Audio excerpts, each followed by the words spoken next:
Halo pemirsa, apa kabar Anda hari ini? Semoga selalu sehat di masa pandemi dan selalu bersemangat untuk menjalani aktivitas. Bagi pemirsa yang harus tetap bekerja di luar rumah, jangan lupa untuk selalu menggunakan masker. Hari ini program Berita News Point hadir menjumpai Anda bersama saya, Belinda Amanda. Selama 30 menit ke depan, News Point akan menyajikan berita terbaru seputar Universitas Brawijaya dan Malang Raya. Jangan kemana-mana, keep on our channel, News Point.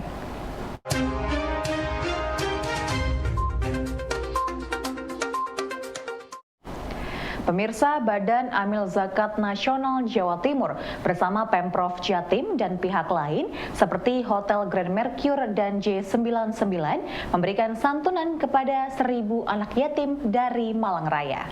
Pemberian santunan uang tunai dan bingkisan sekolah diberikan secara langsung oleh Gubernur Jatim Khofifah Indar Parawansa.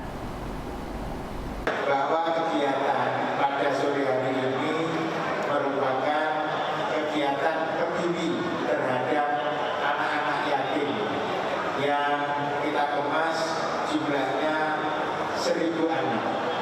Jadi sekali lagi terima kasih diberi tempat dari JM Grand Mercure yang insya Allah kita ini mendapatkan tempat yang gratis. Mudah-mudahan Grand Mercure semakin hari semakin barokah dan semakin banyak penghuninya. Mudah-mudahan semakin banyak yang menempati hotel ini karena doanya anak-anak yatim. Begitu pula kepada yang wakili dari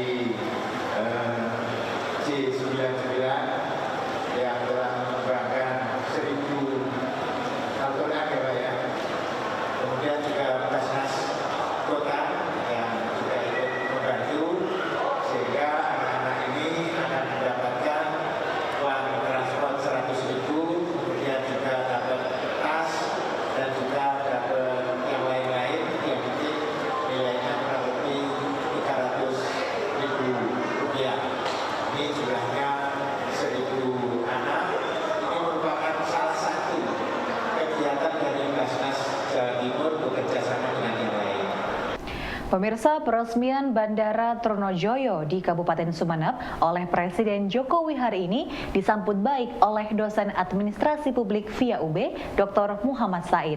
Menurutnya, bandara ini akan membantu akses transportasi di Kepulauan Sumeneb sesuai dengan hasil penelitiannya.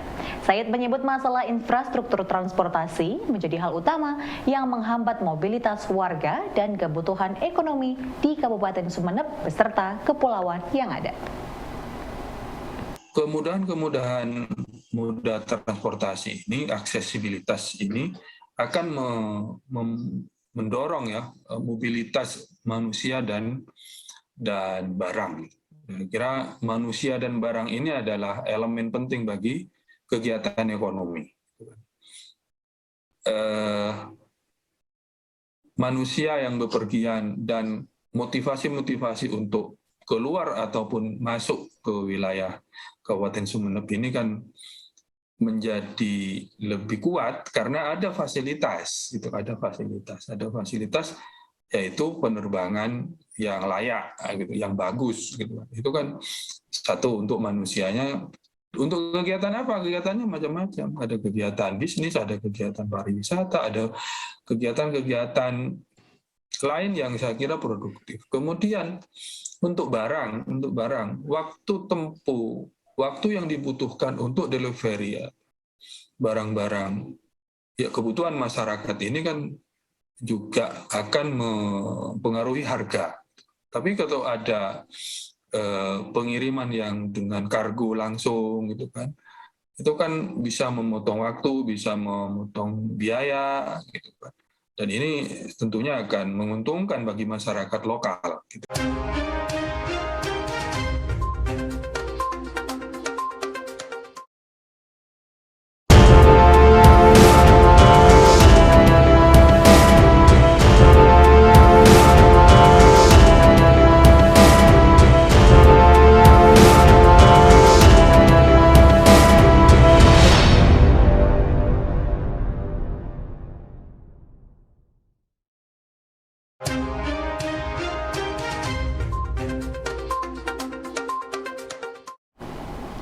Pemirsa, Prodi Sastra Cina yang berada di Fakultas Ilmu Budaya UB makin diminati oleh mahasiswa.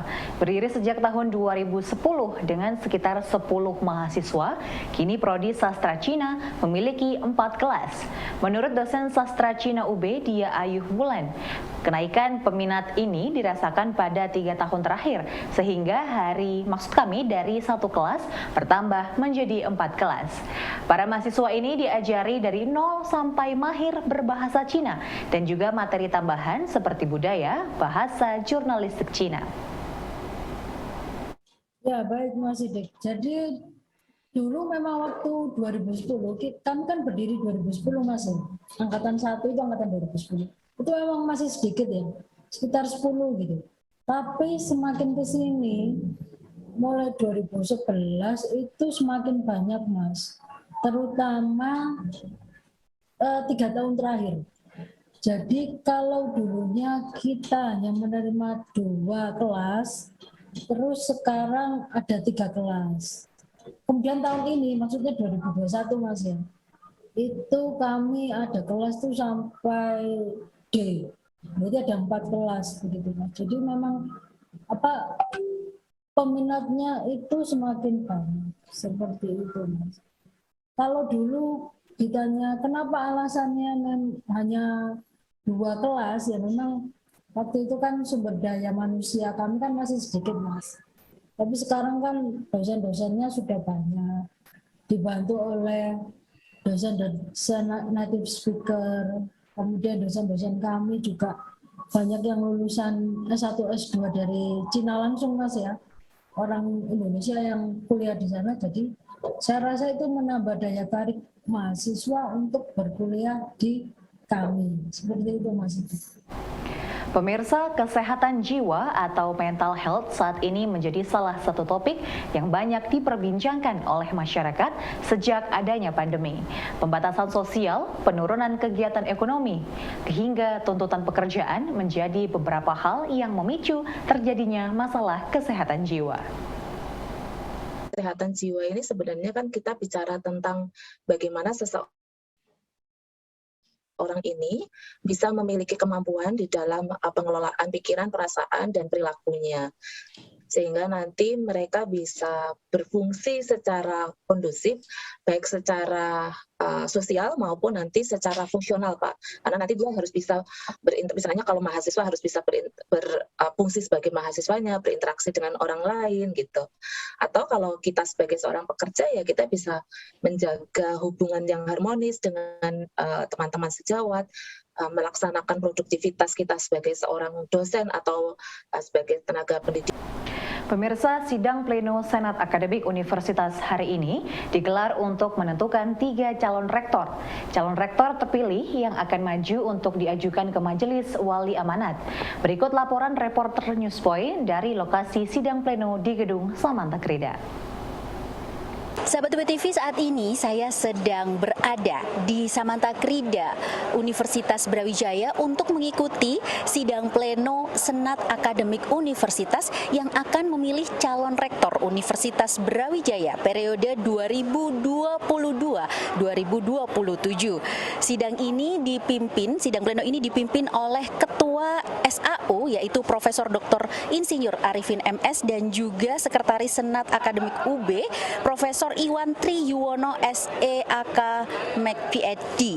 Nah, dari anggota Senat Akademik Universitas yang mengikuti mempunyai suara untuk mengikuti pemilihan calon rektor Universitas Brawijaya kali ini berjumlah 93 orang. Namun yang hadir dan memberikan hak suaranya pada pemilihan calon rektor kali ini yang hadir hanya 91. Nah, berdasarkan peraturan Majelis Wali Amanat nomor 2 tahun 2022 pasal 13 dalam pemilihan calon rektor Universitas Brawijaya yang akan dilakukan adalah prosesnya pertama adalah musyawarah. Dari hasil musyawarah jika belum mendapatkan suara yang bulat maka dilakukan proses pemungutan suara. Diperoleh 3 nama calon rektor, maka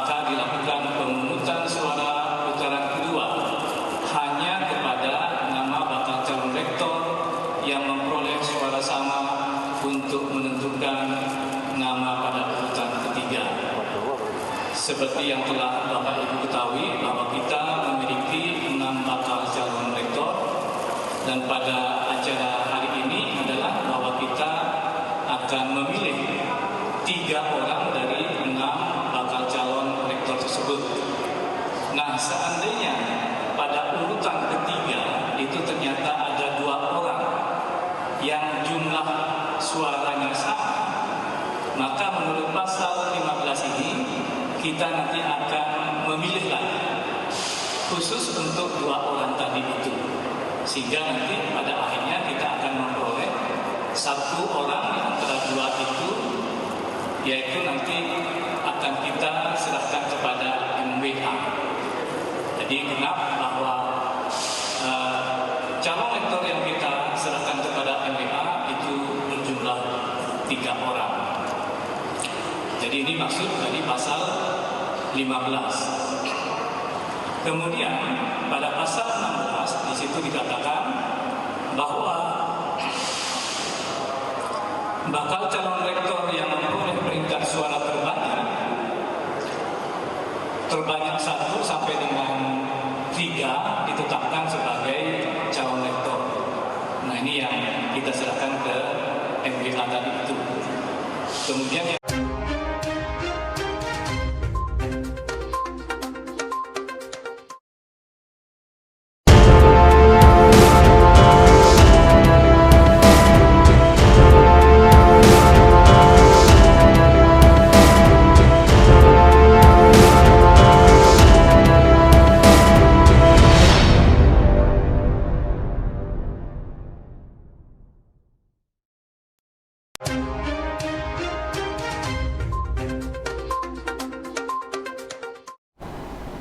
Pemirsa, Senat Akademik Universitas sepakat melakukan pemungutan suara untuk menentukan 3 calon rektor.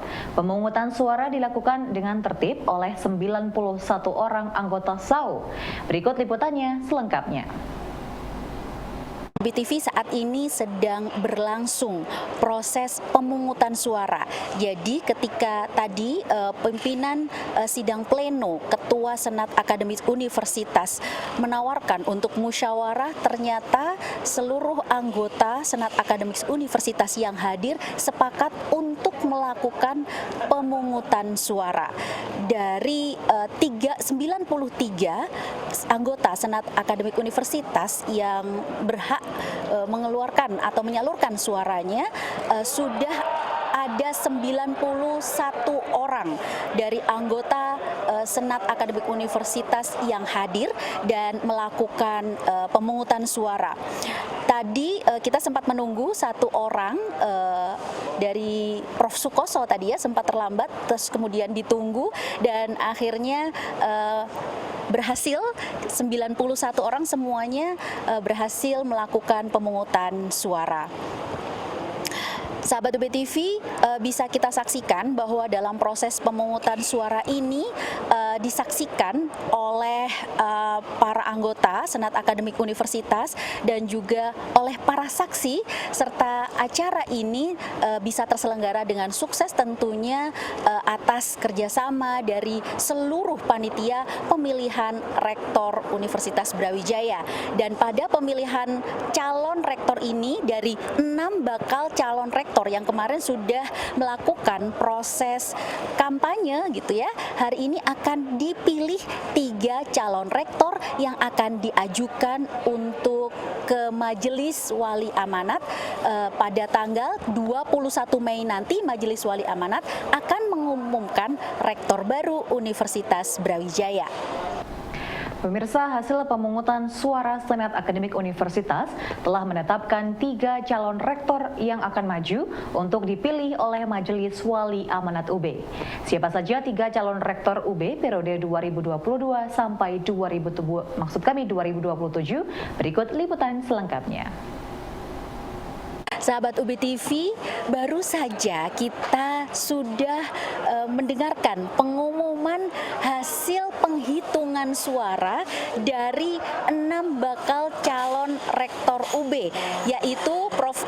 Imam, Prof. Imam Santoso mendapatkan jumlah suara terbanyak yaitu 29 suara. Profesor Unti Ludikdo mendapatkan jumlah suara kedua dengan urutan kedua yaitu 27 suara. Kemudian Profesor Widodo mendapatkan 19 suara. Profesor Chandra Fajri Ananda mendapatkan 8 suara. Profesor Marjono mendapatkan 4 suara dan Bapak Andi Fefta PhD mendapatkan 3 suara. Total suara yang sah untuk pemungutan suara pada hari ini adalah 90 suara dan yang tidak sah adalah 1 suara. Jadi kita sudah mendapatkan 3 calon rektor Universitas Brawijaya yang nanti akan dipilih oleh Majelis Wali Amanat, yaitu Profesor Imam Santoso, Profesor Unti Ludikdo, dan juga Profesor Widodo. Setelah pengumuman hasil dari penghitungan suara ini, saya berkesempatan untuk mewawancarai Ketua Senat Akademik Universitas dan juga 3 calon rektor yang akan maju untuk dipilih di Majelis Wali Amanat. Berikut petikan wawancara saya. Alhamdulillah, saya sangat bersyukur karena proses ini berjalan lancar sekali dan sangat menyenangkan, dan harapan kita calon yang terpilih ini menjadi calon-calon yang mampu menjalankan visi misi yang sudah pernah disampaikan bersama-sama. Baik, luar biasa, sudah terpilih 3 calon di hari ini. Dan alhamdulillah, saya mengucapkan terima kasih yang sebesar-besarnya kepada seluruh anggota Senat Akademik Universitas atas dukungannya yang luar biasa, dan saya kira juga saya mengucapkan terima kasih kepada seluruh warga UB dan seluruh elemen alumni juga yang sudah mensukseskan acara pemilihan rektor kali ini. Terima kasih. Pertama, kami sampaikan terima kasih kepada semua sivitas akademika UB, para pimpinan, dan khususnya para anggota Senat Akademik Universitas yang telah memberikan dukungan kepada saya untuk dipercaya masuk kepada 3 calon rektor yang nanti akan disampaikan ke Majelis Wali Amanat.